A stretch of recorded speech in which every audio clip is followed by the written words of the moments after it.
Guys, सबसे पहले आप सभी को हैप्पी मदर्स डे।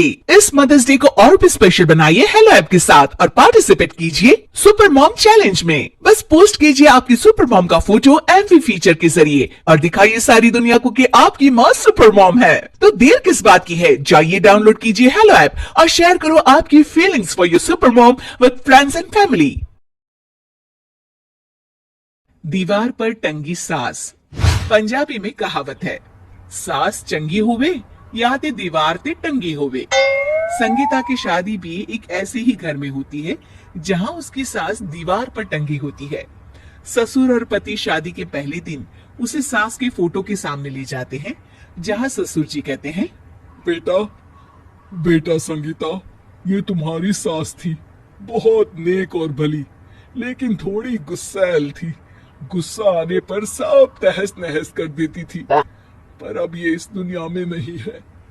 हाँ संगीता, माँ होती तो तुम इनकी कोई बात टाल नहीं सकती थी, वरना तो माँ घर में भूचाल ले आती। संगीता मन में खुश होती है कि अच्छा है कि ऐसी औरत अब इस घर में नहीं है, लेकिन दिखावे के लिए वो जैसे ही सास की फोटो के सामने हाथ जोड़कर खड़ी होती है, ये क्या, सास उसे देखकर मुस्कुराने लगी। संगीता आंखों को मलकर एक बार फिर से देखती है, लेकिन फिर सास के चेहरे का भाव, भंगिमा यानी एक्सप्रेशन बिल्कुल बदले होते हैं। वो अपने पति और ससुर को कहती है, माँ की तस्वीर तो स्माइल कर रही है। ना ना बेटी, ये कैसे संभव है? जरूर तुम्हें कोई गलती हुई होगी, ऐसा कैसे हो सकता है? लगता है तुम शादी की सारी फॉर्मेलिटी करते करते थक गई हो, तुम्हें आराम की जरूरत है संगीता। खैर, सारे संगीता की बात को इग्नोर कर कमरे में चले जाते हैं। वैसे सास की फोटो पर एक्सप्रेशन एक के बाद एक बदलते ही रहते हैं।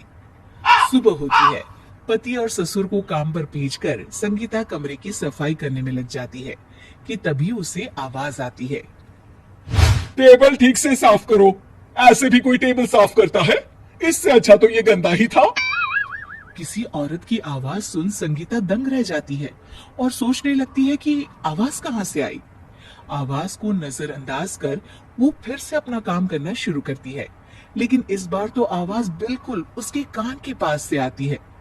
मेरा घर है ये, जब तक मैं थी चमका कर रखती थी, हर एक चीज शीशे की तरह थी।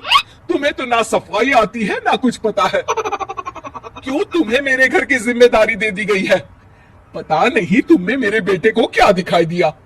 मैं होती तो एक से बढ़कर एक लड़कियों की लाइन लगा देती। अब संगीता को समझने में देर नहीं लगी कि ये आवाज किसी और की नहीं बल्कि उसकी सास की है, जो दीवार पर टंगी है। वो उसके पास जाती है और कहती है, नमस्ते सासू माँ, मुझे तो कल ही लग रहा था कि दीवार में कुछ काला है। वो दीवार नहीं, दाल होती है पगली। सही पकड़े हैं सासू माँ। तो क्या हो गया आपको जो आप यहाँ भी चैन से नहीं बैठी हैं? सुना मैंने आपका व्यवहार काफी गुस्से वाला था। चुप रहे तू, ज्यादा पकड़ पकड़ ना कर। घर का काम करना तो आता नहीं, आई है मुझसे बहस करने। हाँ देखिए सासू माँ, मैं आपसे साफ साफ कह देती हूँ, मुझसे पंगा लेने की कोशिश मत करिएगा। तभी पीछे से संगीता का पति आता है।